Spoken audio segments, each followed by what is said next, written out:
I'm Bailey Parnell, and this is Let's Think This Through. Join me for drinks as I bring on guests for conversations that inspire, amuse, and challenge us, but in a fun and relaxing kind of way. Ultimately, it's to help us all learn and live a better, easier life. So let's think this through. Good morning, thinking buddies. This next guest and I have been trying to catch up for a while. He met my husband in Australia years ago, and then we were connected because from the other side of the planet, we do something pretty similar. He also does work that takes these big soft skills, these big human skills, and in his case, the skill of happiness, and breaks them down into things that people can learn. Yes, imagine that, happiness as a learnable skill. Well, we were introduced shortly before he embarked on a 4-month sabbatical to South America. And so I've been really looking forward to having a drink with him and talking about the trip and about happiness and about a bunch of other things too. So I'd really like you all to meet that happiness guy, my friend, Declan Edwards. Declan, welcome to Let's Think This Through. Thank you so much. I'm looking forward to it. So how are you introducing yourself to people these days when they ask, like, what do you do? Man, the one that has started as a bit of a joke, but I'm really enjoying it over the last few years and leaning into it. Um, and that's that happiness guy. It's what I've become a bit known for. And that started because I was showing up to these events and I was introducing myself. I was like, hey, I'm Declan Edwards. And a few people in a row just went, wait a second, I know you. Aren't you that happiness guy? Like you talk about happiness, you research happiness. And I went, this is hilarious. I'm just going to embrace it. And so now, I mean, even on LinkedIn, it's Declan, that happiness guy, Edwards. So, yeah, I guess the best way to say, who am I? What do I do? I'm a happiness researcher and I'm kind of affectionately known, I'd like to say, as that happiness guy. Oh, I can see it for sure. And in a way, that's what your business does too. You've kind of extended that happiness guy to be that happiness business. No? 100%. Yeah, I see it. So then what beverage have you brought here today? Oh, I have got a refreshing limonada de coco. So I've just returned from close to 5 months Amazing. in South America. And I'll tell you what, I was having one of these daily in Colombia, Okay, what's in it? non-alcoholic. So it's so easy. It's 3 ingredients. So really good quality coconut milk, bit of sugar or sugar syrup, and then Mhm. fresh lime. Blend it all together with some ice, and oh, you're good to go. And if you want to make it extra fancy, I didn't today because I was worried about getting it stuck in my teeth for the recording. But mint in it just goes so nicely. I just didn't want to have all the green mint leaves through my teeth. Oh, that's a really good point. I don't know if I would have thought about that. I love that. Inspired by you, I actually brought sparkling lemon lime drink, also non-alcoholic. So, Gorgeous. cheers to you. Cheers. Or salud, as they say in South America. Salud. Yeah, and you know what's interesting? I got this because I thought it was cool. It would be a cool mix, but apparently it's the drink that. Do you know Blake Lively, Oh, yeah. the actress? Apparently it's Uh-huh. her drink. And I was like, Oh, oh, that's neat. is it Betty's Betty Buzz, something? Yeah. Betty Buzz. Okay, Yes. there you go. Yeah. Oh, you're pretty good. But no, this is non-sponsored, so I Yeah. mean that's literally just my own thinking about it.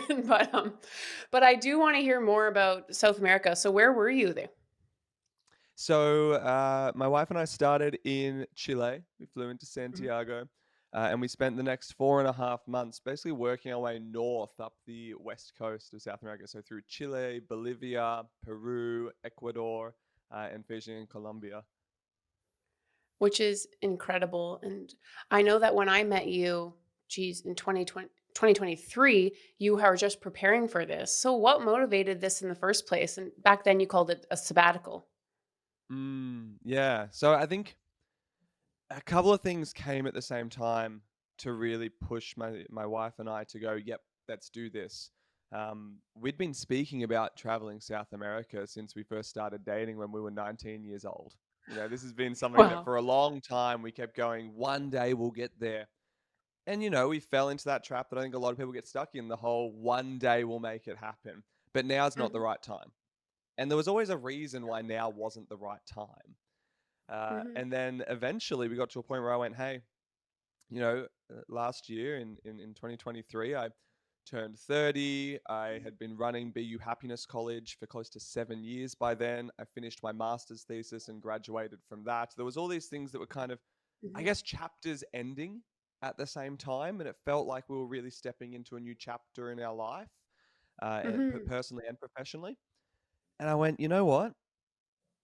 Let's finally do this. And it started as a bit of an idea to just go for 3 months and then extended and blew out to 4.5, close to 5. But really, the intention and purpose behind it was to have a bit of breathing room and space to kind of reconnect Mhm. with ourselves, reconnect with, I guess, what we wanted this next chapter of our lives to look like.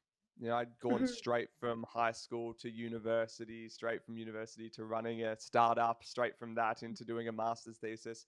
I'd never really taken that proper break away to go, what's the next step look like for me?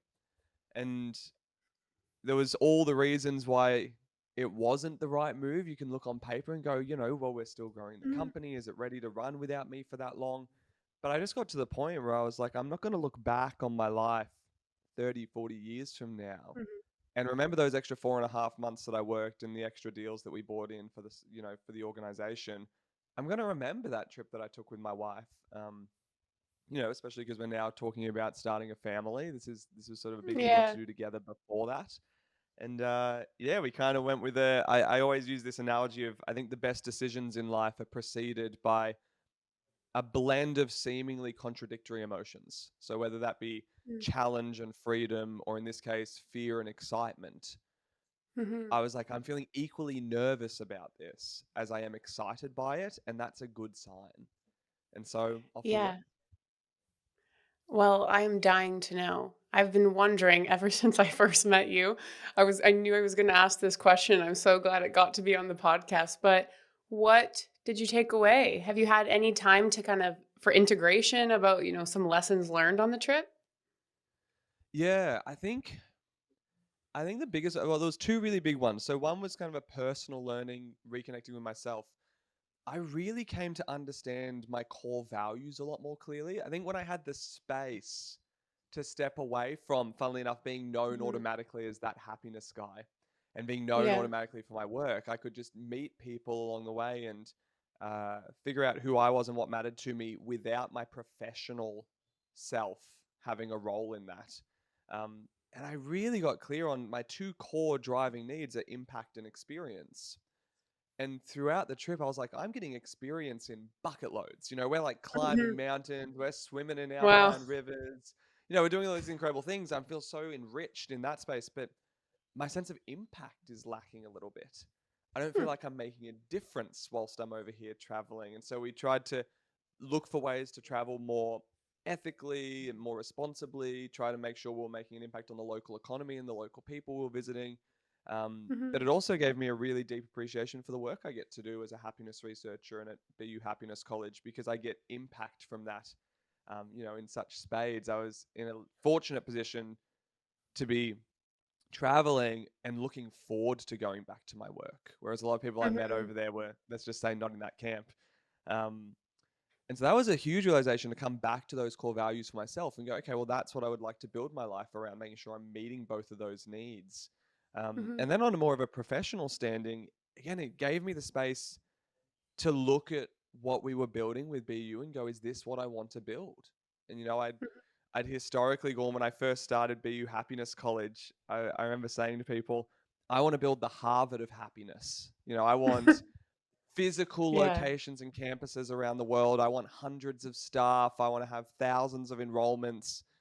Right. And I just came to realize that I don't want that anymore. I want Hmm. a simpler life that is very aligned to the difference I want to make in the world, uh, but also gives me a lot of the space and freedom to pursue things outside of that and to not get my entire sense of self and identity absorbed into my work. Yeah. Um, Well, yeah, and so it was I very think beautiful to have those lessons. that sounds incredible because one of the things that you said that just stood out to me is, when you said one of the things that motivates you, you said experiences and impact. And so, coming back to your work in your life and thinking, I want to have high impact, it sounds like there was a realization that more offices and more employees does not necessarily mean impact. Correct. Yeah, it was vanity metrics. It was, this is what success Right. looks like in theory and on paper, but is that what success means to me personally? Maybe not. That's right. And so, have you gained a bit of clarity on what success does mean for BU? Or can you say it yet? It's only been 2 weeks since you returned. Yeah, no, I have, and it's been really nice to have the team that is on board with BU. The support coaches that I have who help me deliver our services and our programs really take this journey with me. I kind of drew BU on a napkin whilst I was over in South America. The classic, entrepreneurial Yeah, for story. sure. Let's get a napkin and draw it. But Yeah, people were it'll be in asking a like, "What frame in the world is someday. a right?" They were like, "What in the world is a happiness college?" They're like, "What does that even mean? It's not really a well-known industry yet." And I started with this idea of like, okay, well, fundamentally, over 10 years of researching happiness and positive psychology now, I've come to deeply believe that happiness is a skill. It's a Mhm. series of skills that the more we learn them, the happier we tend to be in life. Things like self-compassion, things like 100%. empathy, things like resilience, emotional intelligence. But they're skills that a lot of people don't get exposed to. If you didn't learn it Mhm. at school, then you keep your fingers crossed that you were the one of the lucky few that had very emotionally intelligent parents who could teach you at home. And I know there'd be Mhm. people listening to this that went, Declan, my parents did not teach me those skills at home because they didn't know them.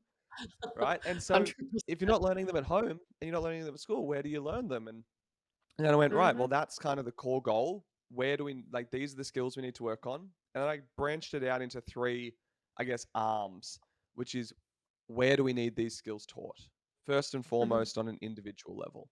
So that's the college, that's for people to do personal happiness coaching, that's people taking their own personal development journeys.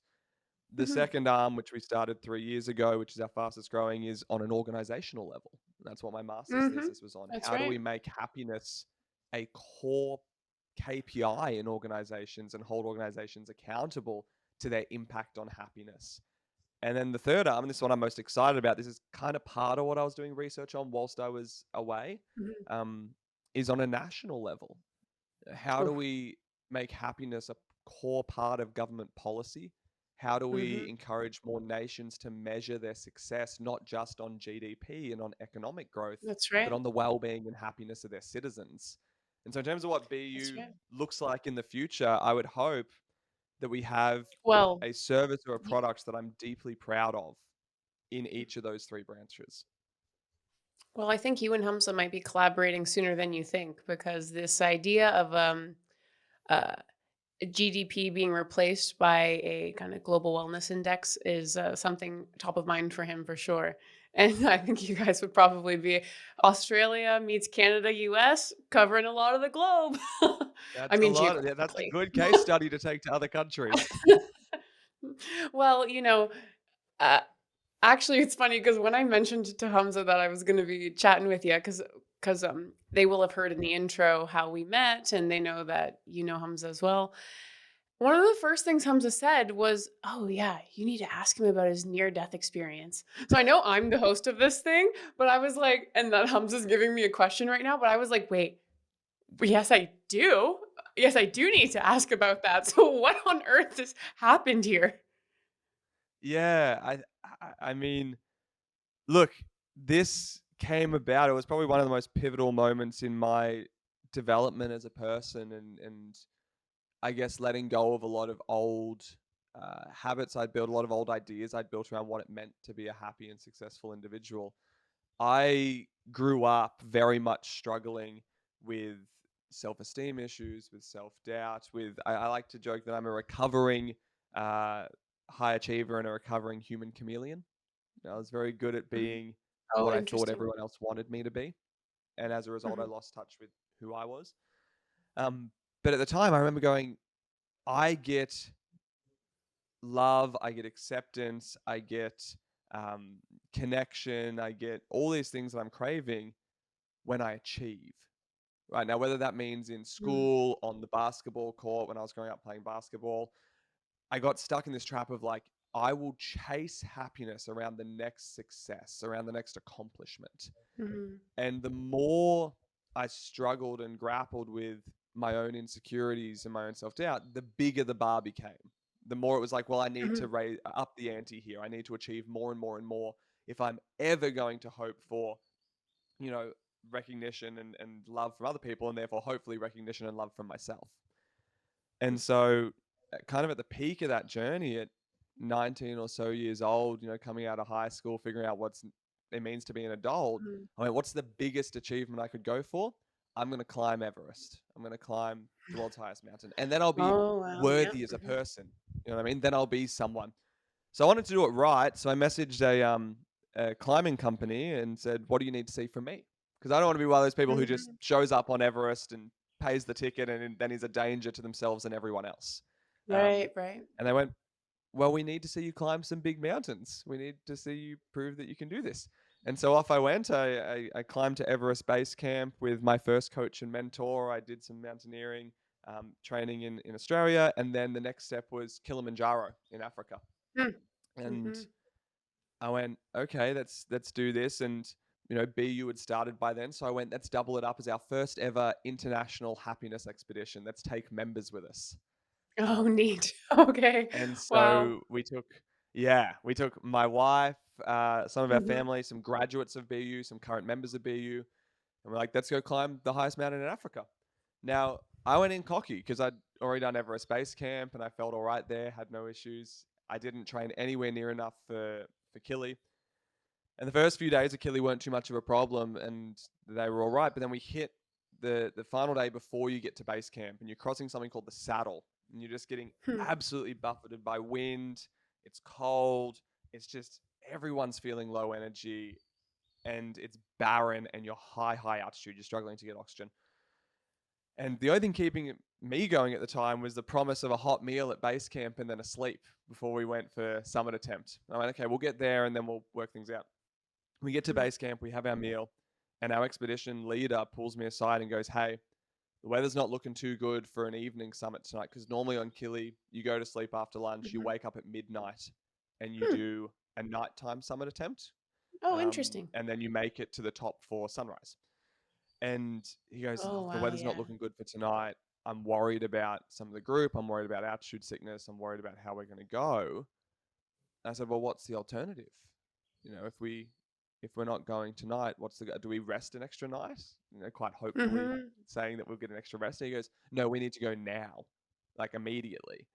And so in the space of Oh. 5 minutes, we'd gone from this relief of we're done for the day to we're now doing the hardest part, the steepest part, the Oh, highest wow. altitude part. And we went well into the night. I think we reached the crater lip, so the top of the mountain, but then you walk a bit further to get to the official summit. But at the top of the Mhm. mountain at about midnight, and I was on all fours, crawling in the dirt, in tears. And altitude sickness is a weird thing. Like for me, the Mm. biggest thing I experienced, like I was definitely sick. I was not thinking clearly. I couldn't get my arms into the holes of my jacket to get Oh, warm. Like I couldn't geez. figure out Wow. how to do it. So people were trying to help me put my jacket on. And the thing I remember most clearly was becoming so ambivalent to my own mortality. I was lying there going, I want to sleep. And the guide's going, you can't sleep here. You'll die. Mm. Like you need to get off this mountain. Mm. And I distinctly remember going, I don't care anymore, which is not me. It's not like me at all. But to then Mhm. thankfully get off the mountain and be taken down and the whole team got off okay, which was great. But to then have that reflection of like, wow, I was so ambivalent to my own life Mhm. for the sake of pursuing a goal that I set as an insecure 19-year-old. Like, do I even want to be here? Do I even want to be climbing these mountains? Yeah. And it gave me a good wake up call. And I was like, there's a lot more to life than just chasing happiness in the next achievement or the next accolade. And since then, I've Mm. gone back to, I swore off high altitude mountaineering for a few years. I've done a little bit in South America over the last few months. And my relationship with it is so different now. It's so much healthier Yeah. and more sustainable. And I think it's because I'm no longer gambling my sense of Right. self worth or my sense of happiness on whether or not I arbitrarily touch the summit of some mountain. Well, I think that climbing and mountains give us just rich metaphors for really anything that you're trying to conquer or anything hard that you're trying to do. And it sounds like this realization, well, it must have influenced your approach to happiness research and coaching, did it? Mm. Yeah. Definitely. Definitely. Yeah, I mean, I think the biggest thing it shifted within me is it kind of marked an era of changing from thinking of happiness in the hedonic sense. So, hedonic happiness Mm, being very dopamine driven, accomplishment driven, external driven, still mm, important. Like it's based around goal setting, it's based around progress. To now more of a what they call in the happiness research eudaimonic happiness, which is mm, I guess a sense of like contentment and fulfillment. This is more connection led. It's more mm, it's a slower burn happiness. You know, it doesn't come as quickly, but it doesn't go as mm. quickly either. If you asked me in my early 20s, you know, what blend of those two types of happiness did I think led to a happy life? I would have been like, man, 80% hedonic, you know, give me joy, excitement, Yeah. success, accomplishment, accolades, and 20% eudaimonic. And I think now I'm nearly the exact opposite. I try to put about Mhm, 80% of my focus into how do I feel connection, mhm. contentment, purpose, meaning, contribution, and then 20% topping up with, and how do I still do stuff that's really challenging that I'm really proud of? Yeah. I think you've I think you've feel like that's evident in your work. Do you why what do you think it is about people confronting mortality? A bit philosophical and but what is it about confronting mortality from your perspective that gives people a new lease on life, if you will? And I would say, I've heard lots of stories about people finding happiness after situations like that. Mm. Yeah, this is a topic I've become intensely interested in over the last 5 or so years, I thought so. particularly because of the time in Kilimanjaro. There's actually a great book called Mortals. I'm forgetting the name of the authors, but it's a interesting combination of a father-daughter combo of psychologists in Australia who Oh, neat. specialized in researching our relationship with mortality. And what they Mhm. found through their research, and it really struck a chord with me, was like they put forward a really convincing argument that most of our struggles and challenges and even pursuits and successes as a species are an attempt to avoid the fact that we're mortal. You know, people create great works of art in the hope of being remembered long past their time. You know, I I understand completely. we seek a sense of control in a very uncontrollable world and Mhm. uncontrollable life because it gives us a little bit Mhm. of security that maybe we can delay the inevitable approach of death. And so I think Yeah. there was all these arguments of like a lot of our mental challenges, emotional challenges, and greatest accomplishments are linked to this like absolute fear of something that is going to happen to all of us. And this is particularly in a Western culture. You know, there's a lot of amazing Mhm. cultures out there that do so well with not only accepting and acknowledging our Mhm. mortality, but even celebrating it and honoring it. And I think we've got a long way to Yeah. go in Western society with coming to terms with our own mortality and impermanence. You know, we want things to last forever. We struggle to embrace change, Mhm. including in ourselves. And so, you know, when it comes to living a Yeah. happier life and why we see so much research that shows people have these big realizations, these deep thoughts when they confront their own mortality is because I think it cuts through a lot of the surface. Mhm. It gets to the core very quickly. It helps us go, what actually matters? And we realize that so Mhm. much that stresses us day to day and week to week doesn't bloody matter. Right? And we can get to these deeper questions quite Yeah. quickly.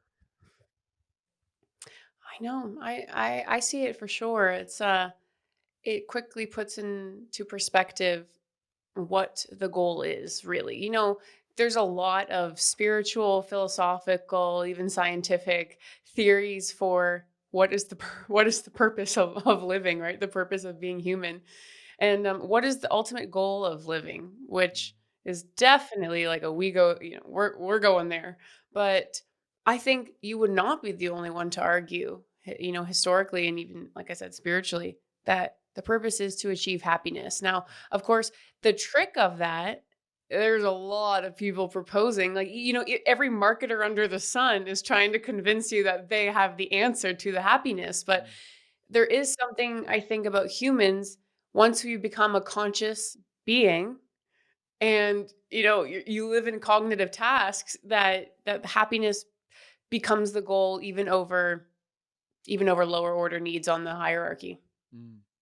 without a doubt. Oh, And I don't know, I haven't thought all this out, but this is just what we're doing here, so yeah, no, and I agree with you. And I think like what's interesting that I'm seeing at the moment, there's almost I'm seeing almost a rise of like a backlash to happiness, on online where people are like, why Hmm, pursue happiness in a world that's got so many challenges and struggles? Or don't chase happiness because it's fleeting. Focus on gratitude instead.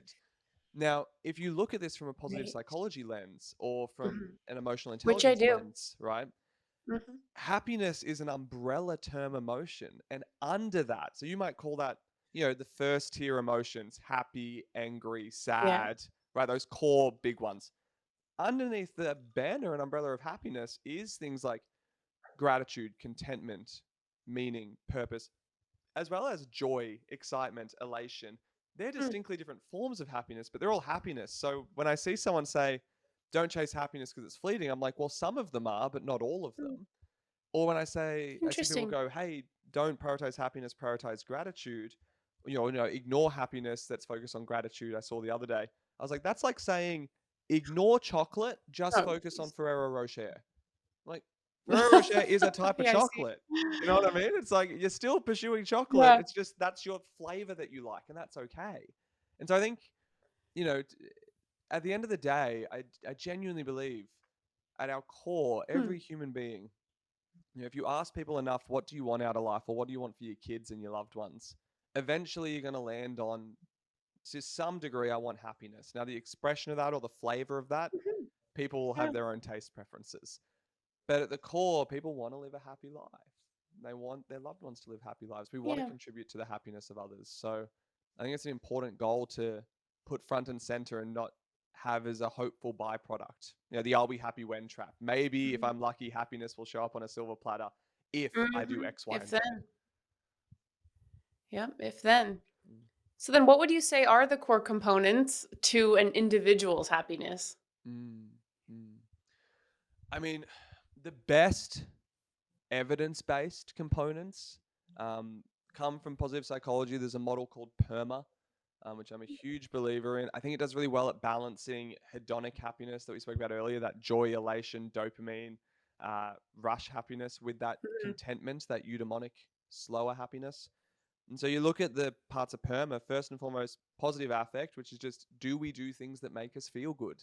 And I know that sounds Mhm. ridiculously simple and, you know, kind of No, silly in a it does way not, to, it does not. right? But how I often do think we forget people to lose do them? we forget that sometimes, Yeah. 100%. I think people forget, like, oh, whether you can do a version of that that's, free, all these sorts of things, right? Do I do things that I even liked to do as a kid? And there was a previous episode of this podcast where one of the guests was saying, if you want to live a really great adult life, find what you did as a kid and do it as an adult. Mm, right. I So love that. that's the P in perma then. Yeah. So just do things that make us feel good. That's positive affect. E is Mhm, engagement and flow. So this is how often do we do things where we lose sense of self and lose sense of time. mhm, So we're fully present. We're mm, immersed in it. It could be a creative pursuit. It could be a sporting pursuit. And what they've found is not only do people rate their lives as happier when they experience engagement and flow more often, but they also perform better. The best mm, athletes, the best mhm, thinkers, the leaders in their fields are able to tap into that zone. Um, and so doing things and finding your expression of flow is quite a beautiful pursuit to living a happier life. The the R in PERMA is relationships, and more and more and more is this becoming clear that this is arguably one of the most important parts of PERMA. mm, I used to be a big believer in the saying happiness comes from within. Happiness is an inside job. mhm, Now, what I believe is happiness starts from within, but it's nurtured hmm. amongst us. Right? It's we drive That is yeah. we may start it Wow, that ourselves, is so but interesting. if you want to really fulfill your happiness potential, you can't do it alone. It's that simple. You know what's so funny, Declan, is so I always plan out a segment for everyone, and we will definitely come back to the M and the A, but I always plan out a segment for each episode. And my segment for you was going to be one that was called On Second Thought, where we discuss things where the guest thinking, yours, has significantly evolved over time. And for you, I was thinking, what's something that you maybe thought brought you happiness, or how you defined happiness, and then you've had significant second thoughts about. And it sounds like you may have just named one of those things. Definitely one of the biggest ones, to be honest. You know, I very much, and I think again, this Mm. is a reflection of culture. When you look at a lot of, you know, westernized culture that tend to be more individualistic cultures, Mhm. It's you know, it true. tends to be focused more on happiness as an individual pursuit. It's self-help, you as a individual Yeah. self, to help yourself. Whereas when Not we look at, community care. right, collectivist cultures, they have a bit more of a, hey, yeah, happiness at the end of the day, I still believe this to be true. Everyone's happiness is their own personal responsibility, right? And it's up to Mhm. you to start the process on that and plant some seeds. Mm. But man, the impact that people have on nurturing those Mhm. seeds, on helping us fulfill our potential as human beings, cannot be understated. And you know, we're living through a time of peak loneliness in a lot of countries. The amount of people who say that they don't Mhm. have a single close friend in their life that they could be open and vulnerable with is higher than ever. Yeah. And I think we have a long way to go, hey, happiness does need to be a community approach, right? Mhm. If we're going to Yeah, really fulfill our potential as a species, we need to do this together. for sure. Mm. So, it sounds like then everyone listening would clarify this. Which is a big one really, because I think when people think that they're getting to, our first stage of wisdom and understanding, you think happiness comes from within. But really we're saying there might actually be a transcended stage of this, which is, well, maybe it comes from within, but I like what you said, it might be nurtured by the community, Yeah, right? yeah, So 100%. then what is the M? Yeah, so the M in PERMA is meaning and purpose. And now that can be a big scary topic. You know, you mentioned before, like, what is the meaning and purpose of life? And we could have many discussions about that. Yeah, I've got my own no small theories, feat. right? It's a big question. But the thing I love about this when it comes to how do we live happier as individuals is you don't necessarily have to solve that. Like, yes, explore it, try to figure out for yourself what does a meaningful and purposeful life look like to you. But what it's more about is, can we imbue a sense of meaning and purpose in what we do day to day? You know, can Mm, we find something that is seems, you know, like a bit mhm, standard and you know, arbitrary and doesn't really matter, and go, well, it actually stands for something bigger than itself. So a good example that I like to share is, I'm one of those weird people who genuinely enjoys doing the dishes, much to my mhm. wife's pleasure. She loves that I love doing the dishes. Yeah, I bet. Right, and but sometimes she finds that she's like, "Man, you love doing them, but God, you take a long time." You know, like, you'll spend 40 minutes doing the dishes that could be done in 10. And for me, it's such a mindful experience. I don't know what it is about it, but, Yeah, like, I cannot be playing on my phone whilst I'm doing the dishes because my hands are wet, right? I can't be doing so other true. things. I'm forced to be present for a little moment, and I find I have a lot of breathing room for my mind in that space. I just kind of reflect on my day, I ponder about what's coming up, and so for me, washing the dishes is Mhm, not just about washing the dishes, right? It's kind of mhm. giving my brain a little Sure. bit of a breather and a bath as well. Um, and so if we can do that in ourselves and go, what are things I do day to day? Why are they valuable to me? You know, the whole Simon Sinek start with Mhm. why, that you could almost flip that on its Oh, head and yeah. go, come back to why. Even if you didn't start with it, come Mhm. back to it, right? And go, why is this valuable to me? And that's where we get a sense of meaning and purpose from, in little touch ups. And then the A is the fifth and final of the original PERMA model, um, is accomplishment and achievement. And that's, as I've shared a lot in this, is, you know, where I used to gamble and place a lot of my happiness chips. I probably wasn't putting many in a lot of the other Yeah. parts of PERMA. Uh, Mhm. and achievement and accomplishment Check can the, still be a beautiful part of living a happy life. Setting goals that matter to you, doing things that are challenging and tough, you know, rising and accomplishing things that you've set yourself to, is a great way to build self-worth, self-esteem. You know, it's a great way to learn about ourselves. Mhm. It's a great way to celebrate our strengths, um, as long as we're not gambling everything on it, right? And so still You've set your got me goals, still really do things that are tough, thinking for sure. but balance it out. You really Yeah, sorry. I'm speaking at the same time as you, but you've really got me thinking about that for sure. But I like this PERMA model, and I'm a big fan of positive psychology. And I love how in our lifetime this field is developing right in front of our eyes.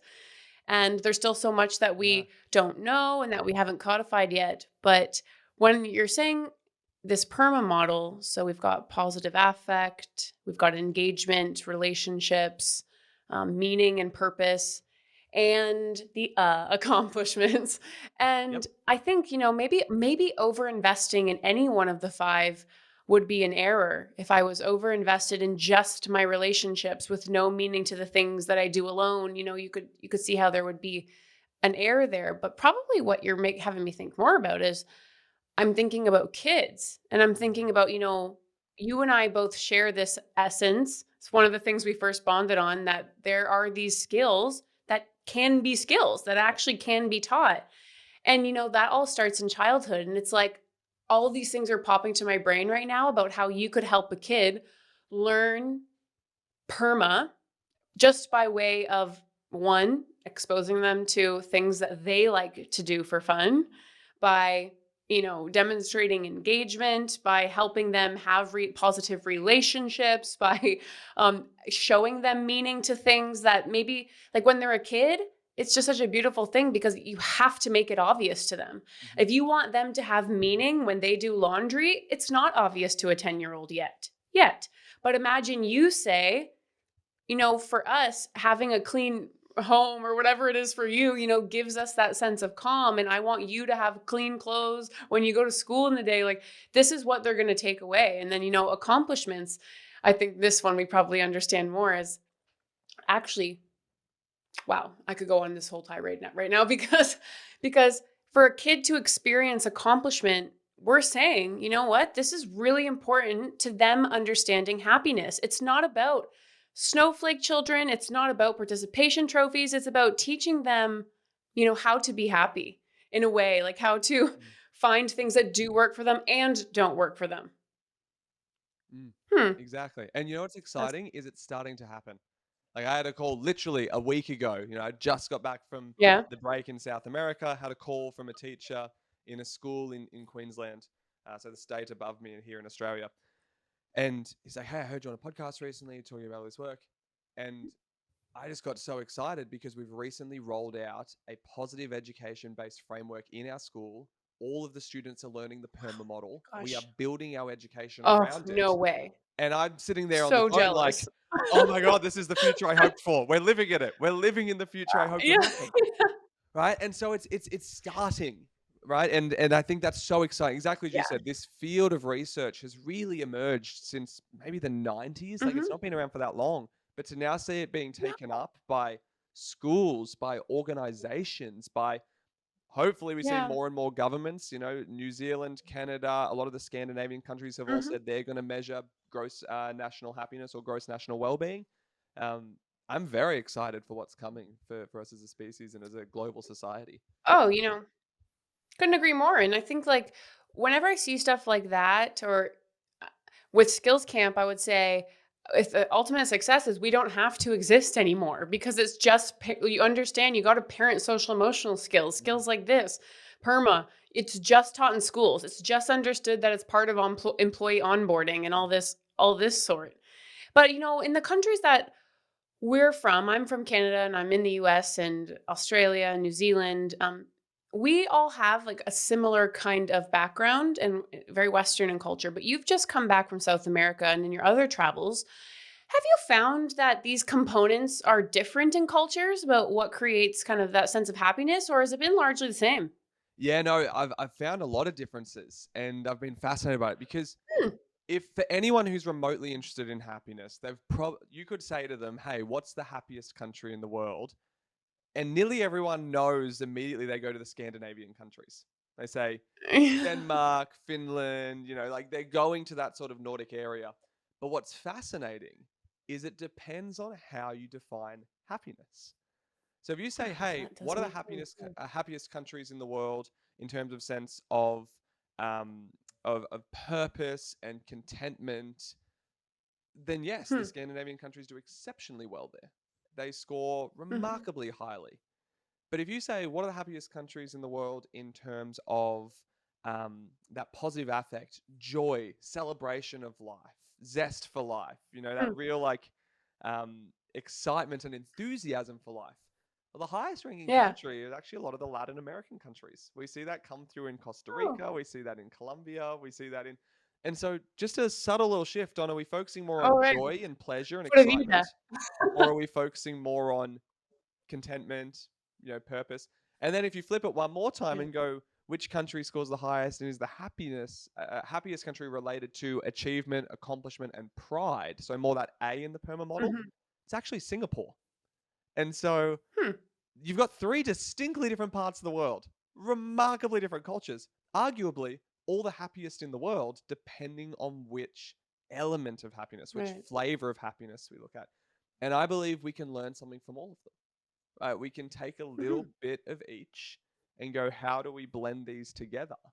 Um, I mean, Yeah. the challenge for our background and the countries that we're from is, I think Australia just dropped out of the top 10 happiest countries in the world. I mean, the US, I don't think has ever made it. I think Canada's also dropped out of the top 10, but we got a bit of work to do. We're going to build back up.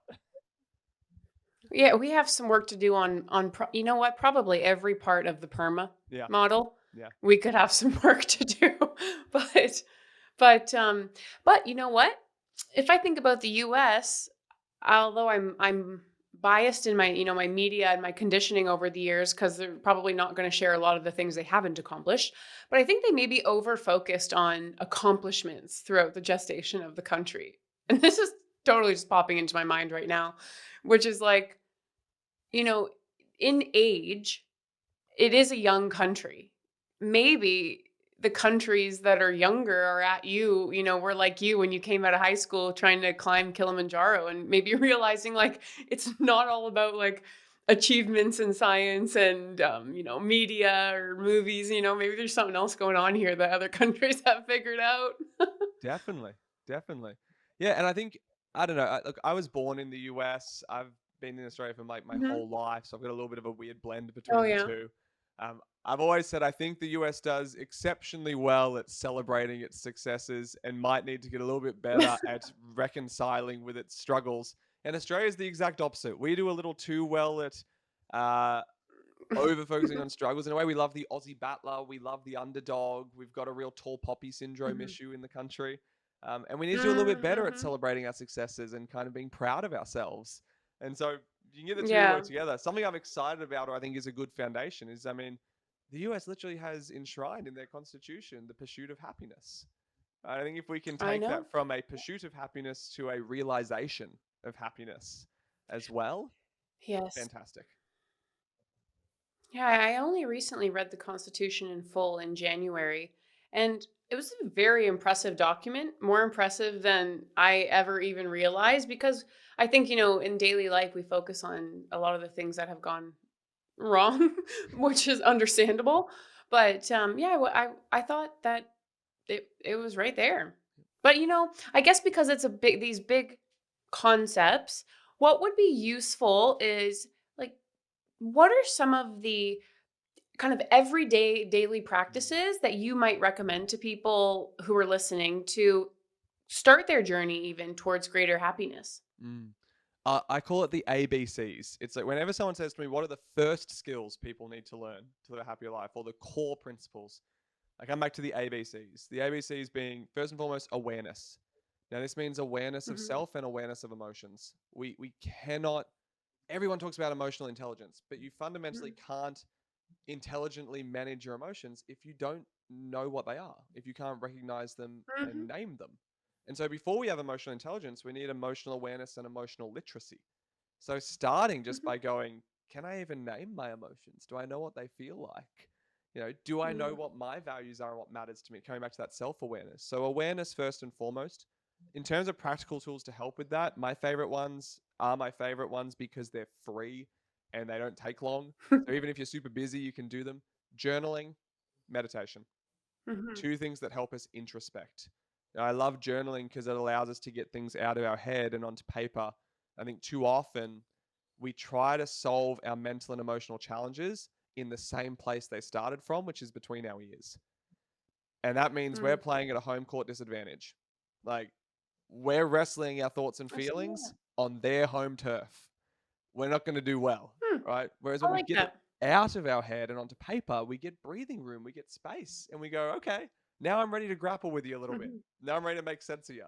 mhm. And so, journaling of any Name type, it to tame it. yeah, meditation of any type, best way to do it. That's our awareness.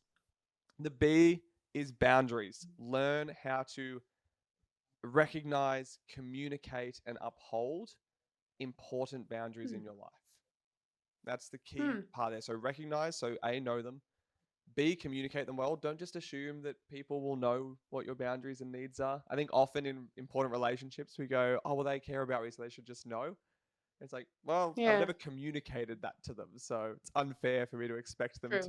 to do it. And then uphold is the third step of it, which is even after you've communicated it well, give some people some grace and time to adapt to your boundaries. I think it's unfair to be like, hey, Hmm, this is really important to me. I'd really like to see you change your behavior or how you interact in that space. And if they don't nail it straight away, we persecute them for it. It's like behavior change takes yeah. time.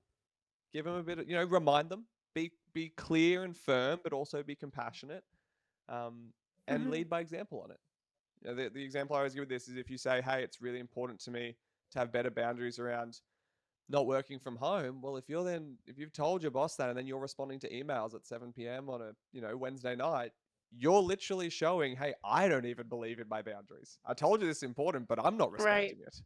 Right? So like why should you respect it? right. So if we can do those three well, Yeah, that's going to give I us the see B. that in relationships a lot Mm, too. mm. Not mine, I can say assuredly, but I see it in a lot of relationships because, Hamza's they've all met Hamza on episode 1. They know he's a very good communicator.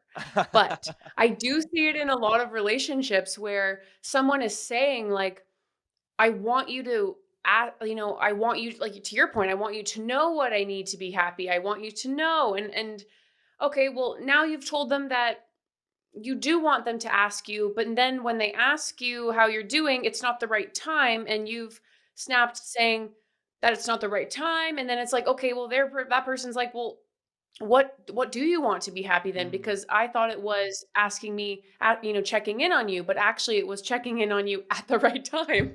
So it's like totally, I see what you're saying about clarity on what you need, including the boundaries, and then being extra clear communicating them. Yep. And that's why these ABCs kind of happen in order. You can't do the boundaries if you don't have Mhm. the awareness of self first. If you don't know what you want, how are you going to Mhm. communicate that to the people around you? And then once you've set the Yeah. boundaries well, it gives you the space and capacity to then move into C, which is compassion towards ourselves and towards others. So being able to go, Mhm. it's hard to practice compassion when you're burnt out, overwhelmed, and overextended, which is why the boundaries need to come first. Mhm. Like it's so hard to give yourself and others a bit of understanding, a bit of empathy when you're Mhm. absolutely running on empty. And so if we get the Mhm. boundaries right first, it allows us to have enough in our tank to then be a bit more forgiving and understanding, yes, with others, but also importantly with ourselves. To go, hey, I'm a human being. I'm going to make mistakes. I'm going to drop the ball. I'm going to stuff up. I'm going to be a fallible person. And that's okay, Mhm. right? I can give myself some Mm. understanding about that and not be so harsh on myself. There's a massive wave happening in positive psychology research at the moment to move away from self esteem, which is normally so Mm. built on how we compare ourselves to others, and move towards Mhm. self compassion. They found that self compassion is way more correlated with a positive self relationship, positive self image, with Right. good relationships with other people, with well being, than pursuing self esteem or self worth is. And normally, self esteem or self worth Well, comes can as you a explain byproduct. the difference?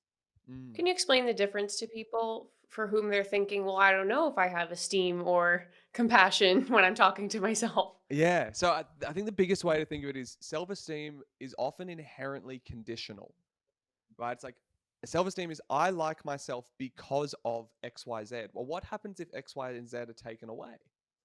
How do we then treat ourselves? And a lot of the time, and I definitely did this for a lot of my life, we go into self criticism, we Mhm. go into self judgment. Um, Mhm. we really persecute ourselves for it. And it's almost like we're chasing this kind of like, there's this inherent core of I'm not good enough as I am, right? And now you can enter whatever word you want Mhm. afterwards, but the deepest insecurity that most people experience is I'm not, insert whatever word you want, enough. I'm not smart Mhm. enough. I'm not wealthy enough. I'm not tall enough. I'm not pretty enough. I'm not whatever it may be, right? There's this underlying Yeah. grain of I'm not enough. And so we try to bury that underlying insecurity with self esteem by racking up things that we can point to and go, well, this is why, I am enough. This is why I'm a good person. Self compassion, on the other hand, goes, hey, it's okay for me to not feel perfect. It's okay for me to see my dark side and to know that I have things that I'm working on and struggling Mhm. with. It's okay for me to stuff up and make mistakes and drop the ball and learn from it. Right. So self compassion Mhm. doesn't just go, yeah, let's sit there and wallow in it. It's kind of like how we would treat a really close friend and a loved one. We'd be like, hey, this is a tough time. I get it. Yeah. You made a mistake. And then after acknowledging those feelings, after hearing them, after being present, then we can look at solutions. Then we can look at change. Right? But if anyone's ever Mhm. been in a situation where they're like, man, I've just had a really tough day, and someone jumps immediately to solution mode, you'll know something doesn't quite feel right. Right? It doesn't kind of That hit the spot. that's me. Yeah. I'm the one who Yeah. jumps right to solutions. You and I And both. sometimes I have been told, "This is a listen Yeah. conversation." So I don't need to solve this. I just need to be but heard I and can't validated. help it. I can't help it. Right. And so I think that's, if we can lean into that a little bit more, then we end up in a better place. And then the last technique. So again, if I look at these, what are 4 core things I think everyone could work on as a starting point for happiness? Awareness of self and emotions, Mhm. boundaries, compassion towards self and others. And our last one, the S, self-care, Mhm. which when I say self-care, I mean self-care that is comprehensive, that is consistent, self-care that is Mhm. more than just, a bubble bath and a glass of wine on Sunday, kicking the feet up. It's something that Yeah. enriches us. It fills our cups back up. And I always look through a lens of we want to have self-care that kind of hits the big 3. Physical self-care to look after our body, mental Mhm. self-care to stimulate our brain and our learning and development, and emotional or spiritual self-care to sort of nourish our soul. If you can Mhm. hit the 3 and have practices that you prioritize and you implement on a consistent basis, I promise you, you're going to feel a Mhm. lot better. But again, to get to that point, you've kind of got to nail the first ones beforehand. Yeah. Start with the A. Yep. Start with A. In Get the to know yourself. ABCs. Is it the same, do you think, these components for workplaces? Like, if you were saying to a company, like, if you want your people to be happy, would you be saying, "Let me help you figure out your ABCs?" No. So the ABCs I find are really applicable to an individual level, and then obviously can scale through to an organization. But from a top-down approach, like an organizational structure, Mhm. this is what I did my master's thesis on. I was like, how would happiness even be defined and measured in an Mhm. organizational setting? Like, I'm here going, hey, happiness should be a KPI because we know that happy staff lead to so many positive outputs, right? Productivity is Mhm. better, turnover is better, resilience is better, change management's better. Like, people are better leaders when they're happy than when they're not. So like everything comes down river from, are your people fundamentally happy, right? And so I went, okay, well, we know that that's the case, but how would we even define that and measure it? And what I found in the research were what I call the big 5. So 5 pillars that a happy workforce is built upon. And the first is well-being. Mhm. So this is, Mhm. does our team have good well-being overall? Again, you could look at different dimensions for that: financial well-being, social For sure. well-being, environmental well-being, etc., etc. But well-being is a big one. The second one is engagement, which is, does our team care about their work? Are they driven by it? Do they see meaning and purpose in it? Are they passionate about what they do? So we have engagement. Then we have culture as our third one in there. Mhm. These are a lot of the underlying things like diversity, equity, inclusion, psychological safety, transparency and trust, vision, Mhm. mission, values. Do we have those in place to actually have an underlying foundation that is conducive to happiness? Because you can have high well-being and Mhm. high engagement, but if the underlying foundation is rocky, if your foundations aren't laid, eventually something's going Mhm. to crumble. Right? It's just a matter of time. Our fourth one of the big 5 is leadership. do we have Mm-hmm. emotionally intelligent, For sure. compassionate leaders and managers? And it's what I've been finding more and more in the research is that one has probably the biggest influence on the first three. Like, if you want a Mm-hmm. surefire I way found the to same. try to drag well-being, engagement, and culture up, focus on your leaders. And if you want a way to absolutely tank your well-being, engagement, and culture, have terrible leaders. Right? It's just Yeah. a I have it's found the exact same. everything follows leadership. Like, get the right people in leadership Yeah. management, and a lot will follow. Um, Yeah, and then yeah, oh yeah, I have found that the top contributor in employee engagement is your direct manager yep, yeah. And leadership. there was a study recently, right, that came out that was like our direct manager at work has more of an impact on people's personal well-being and health than their doctor. Like, because we Which spend that so much makes more so much time around sense them. to me. Yeah, it's Yeah. like you might see your doctor what, once, twice a year, ideally less if you're looking after Yeah. yourself, right? You're with your manager every week, right? So of For course they're going sure. to have a big So impact then on what's you. the fifth pillar? Fifth pillar is resiliency. Now, this is, I was Hmm. debating whether or not to include it when I did my master's research because I went, it's almost a lag measure of the first four, right? Is Hmm. the reason I included it as a separate factor is it kind of gives us a Hmm. gauge on how long things have been an issue for. So, for example, when we test this in organizations, we built a tool, an evidence-based tool to survey all of these and measure them and keep organizations accountable to them.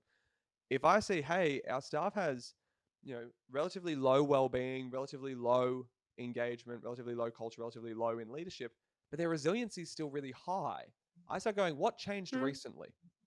Because these things seem Hmm. to have dropped recently because our team is still resilient to change. They're still leaning into change. They're not at the point of burnout yet. Whereas if I see Yeah. that lower, I'm like, oh, this has been going for a while. So it kind of gives us a gauge on how long things have been playing out for, Interesting. which is why we included it as that fifth factor. It's important to look at as, I guess, a factor on its own, even though it is more of a lag measure of the Yeah. first four. Well, I love that you are combining, what I would call the top down and bottom up approach. Is, the bottom up is what individuals can do for our own happiness, but we understand that systems are at play here and that there's something that corporations can do too. And Definitely. actually, this does lead quite nicely into our thought experiment for this episode, Declan, Mm. because your third pillar that you're playing with was, society. And in thought experiments, in this segment, which is in every episode, we'll kind of dive into a hypothetical situation related to one of the episode's topics and kind of allows for exploration into an idea without consequences or possibilities or really the constraints of reality. And so when I was putting together one for you, I was thinking, if we had the privilege, I called it the Happiness Island experiment, where let's say we were imagining that we were tasked with creating an island society from scratch where the primary goal is maximizing the happiness of its people. What foundational principles would you establish, and how would you structure society, work, leisure, and education to foster happiness? So there's a lot going on here, but in my Mm. mind, I'm like, we've got the individuals, we've got the Mm. organizations, but if we had a chance to kind of like make our own society, what would be your initial ingredients for happiness? Mm. I love this It's a question big one, because but it's a thought experiment. yeah. So my first reaction when I heard this was this a Gilligan's Island Lost sort of island where there's like 15 of us stuck on a beach somewhere? Because that's gonna be or I'm probably gonna lean more towards a different Hmm. society of like technically this is what I'm doing with Okay. my Okay. like We did not just suffer a dramatic tragedy, yeah. okay? Okay, we didn't just have a plane Yeah. crash. We're not all stranded. Okay, cool. So Yeah. I think of this more in the sense of long term. This is probably where I'm going to be going for my PhD research. Technically, Australia is an island.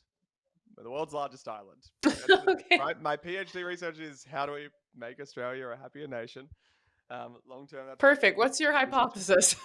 Right. And so the thing that I would lean into is we don't necessarily have to start from scratch. We have some great examples that we can learn from. So again, let's look at the Scandi countries and see what they do really well. So things they do Mhm. exceptionally well, they have incredible gender equality. They've got Mhm. encouragement of quite lengthy and generous maternity and paternity leave to give people real access to those Mhm. early That's years right. of supporting their children at home. They have a high degree of women in leadership positions, right? We have a lot of social equity and equality in these countries. Um, we have a real focus around nature and being connected to our environment and taking care of our environment as well. So I'd lean into that. I Yeah. think we can learn from that. I think we can learn a lot from the Kingdom of Bhutan, which was the first country to ever come out and say, we are never going to compete on a global scale at GDP or economics because we're a tiny nation. Like we just fundamentally cannot Hmm. compete, but we Right. can compete on how happy and well our citizens are. And so this comes back to the principle of measure what matters, Right. right? Are we measuring engaging our success on happiness and well-being? So I'd look at that for our island nation. What are the core Hmm. underlying principles and measurements that dictate policy decisions that our leaders are held And what accountable would be to? one of those? What would be one of those decisions that they make there? I mean, such a huge one that I think, unfortunately, we're seeing a lot of countries move away from, particularly throughout COVID, we saw move away from, is trust and transparency in institution. Like we've seen an Oh, yeah, absolute plummet in definitely. people's trust in large scale Hmm. institution, be it Okay. government, large business, media, whatever it may be. That's such a core component of having a happy society, Oh, especially when you at the level of society where yeah. you know, there's a lot of people, so you're going Okay. to need You're structure, inspiring me. right? And so we need So that. on our island, Yeah. let's call our island BU Island, Okay. and we've put some people there. Mhm. And it sounds like we are starting with leadership that is transparent. Yep. So, would our 100 people, let's just say, would our 100 people vote in the leaders? Would Yeah. that be the method? Yep. I I think think it would be the method too. You know, I think to generate the most happiness. That would be my guess. yeah, it's funny. I don't remember who said it, but it's been said before. I've read the quote that democracy is the best of I all d- faulted systems that we have. It's not a perfect system yeah. in and of itself, but it's the best one we've It's got. young. I Yeah, mean, it is young. It is a young system, but it is an attempt. And so let's pretend on our island then, we vote leaders in. I think it sounds like we need to have gender parity yep, in leadership. yep. Like taking your elements of happiness from these other places Mm. on our island, on BU Island. 100%. So not just one leader, but maybe like how many leaders should we have in a group of 100? Oh, that's a tough question. Hmm. I'd want to have. That, I'm that gonna is a say tough one. let's go 10%. 10% is a nice round number. It's enough to I was encourage thinking 10 too. debate and discussion amongst What? groups without being Yeah. so many cooks in the kitchen that we're just going to be bogged down in debate and discussion. Right? It's like we need action as well. Right. So let's go 10. I think Yeah. the Oh. other thing that we really need in this, and you know, I was Hmm. never a big believer in this until there's a great book called it's called The Nordic Edge. I think it's by two Australian researchers who basically went, what can we learn from the Scandi countries that is applicable to other nations, right, and to other Hmm. cultures. Um, and the first chapter, and I went, oh, I'm not sure about this because I lean a little left socially, a little right economically. They're like, raise taxes, Hmm. and I was like, whoa, okay, like I'm not ready for this. Like, raise taxes on the condition that there is high transparency and Is trust in government and organization, and that we have a really high safety net on our basic needs. Right. So we look at a lot of these countries that are doing well Declan, in happiness is there and people. taxes on Happiness Island? Yes. Is there Yes. currency on Happiness Island? I think that need to be to a degree, especially as they're again, it's it's the best of a faulted system, but I think we need to have it, especially when you add layers and layers of complexity. Because we might start with 100 people on Happiness Island, but if you Hmm. follow any population curve and graph, we're going to be at a million pretty quickly, and so we need something to help with that. But yeah, I think taxes need to, provided they're spending the right places. I think giving people access to free healthcare, giving people access to free education, giving people access to Yeah. childcare so that if they want to partake in the workforce, they're not Hmm. limited by the financial constraint of childcare, right? Helping support Hmm. people later in life and support an aging population. These are all basic principles that we need taxes to pay for, but we need to make sure they're being spent in the right places. Um, Right. It's a very important Living and part. learning at Yeah. any age Yes. should Yes. Oh, be I like taken that. care That's a of, it really good sounds like. summary of it. Yeah. Are we covering people's basic needs to live and not just get by, but like live Mhm. healthily and live well Like, literally live. and to learn? Yeah, healthily. Hmm. Well, education, yeah, that would have to be free. Everyone would be happier. But how now, do we start everybody off on BU Island with the same amount of money? Hmm.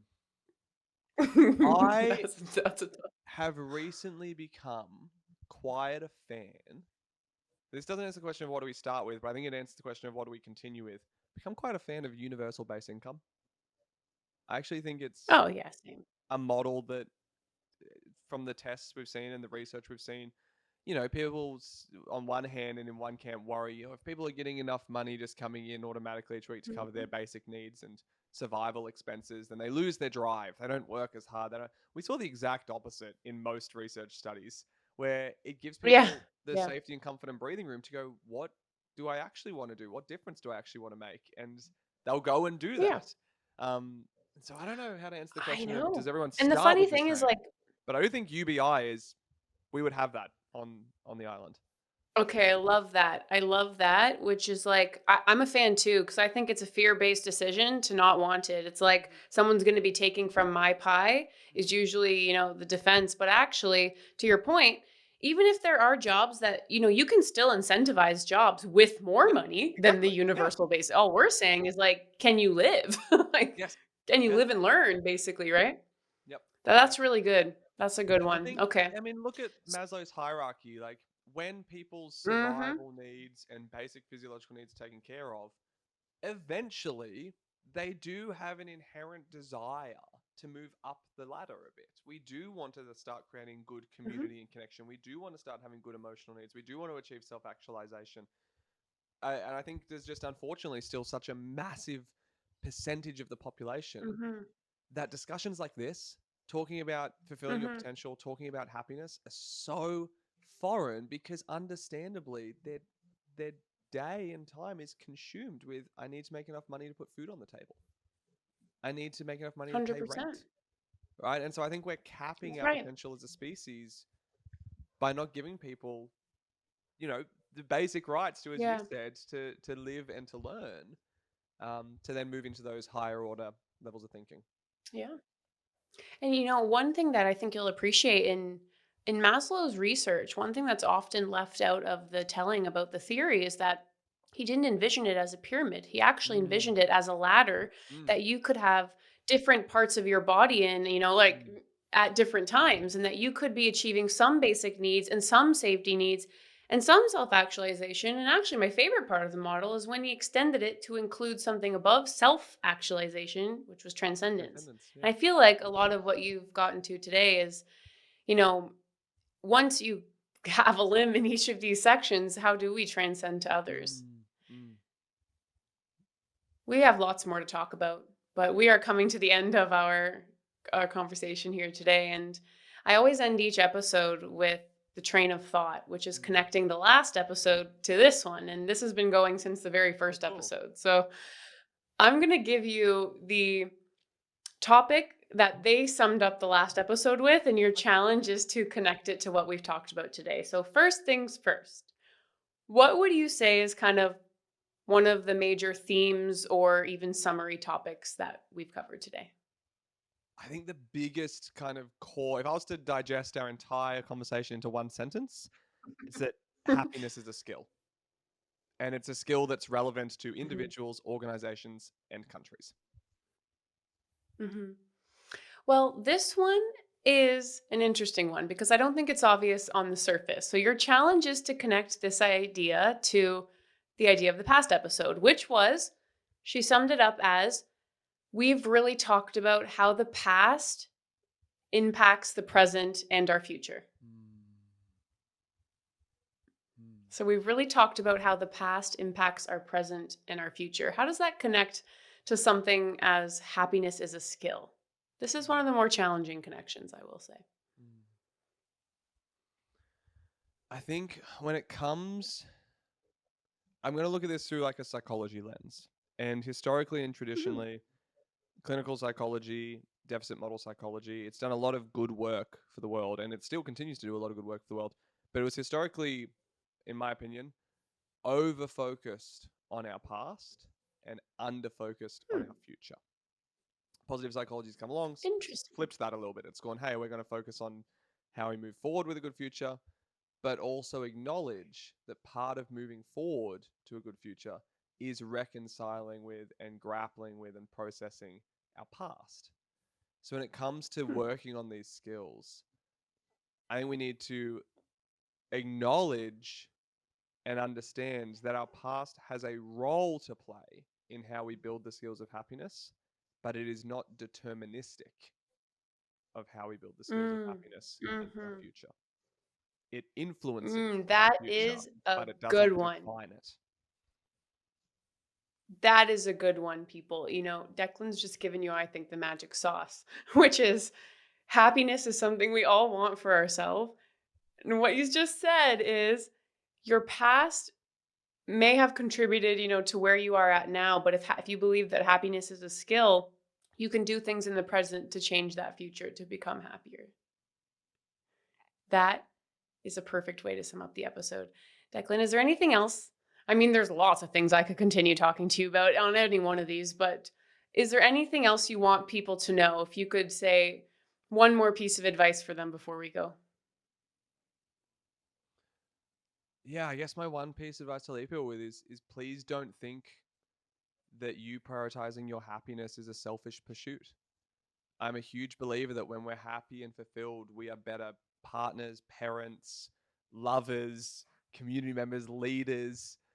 And so I Mhm. actually believe the most selfish thing we can do is rob our loved ones, our workplaces, and our communities of the chance to get to know the best us. And so by prioritizing your Mm. happiness, you give the world, that's literally why we called the happiness college I run Be You, because I think the greatest and most beautiful gift we can give the world is to be ourselves wholeheartedly. And through that lens, we can Nice. see that prioritizing your happiness is not selfish. It's incredibly generous. I love that. Thank you very much for coming today. So welcome. Thanks for having me.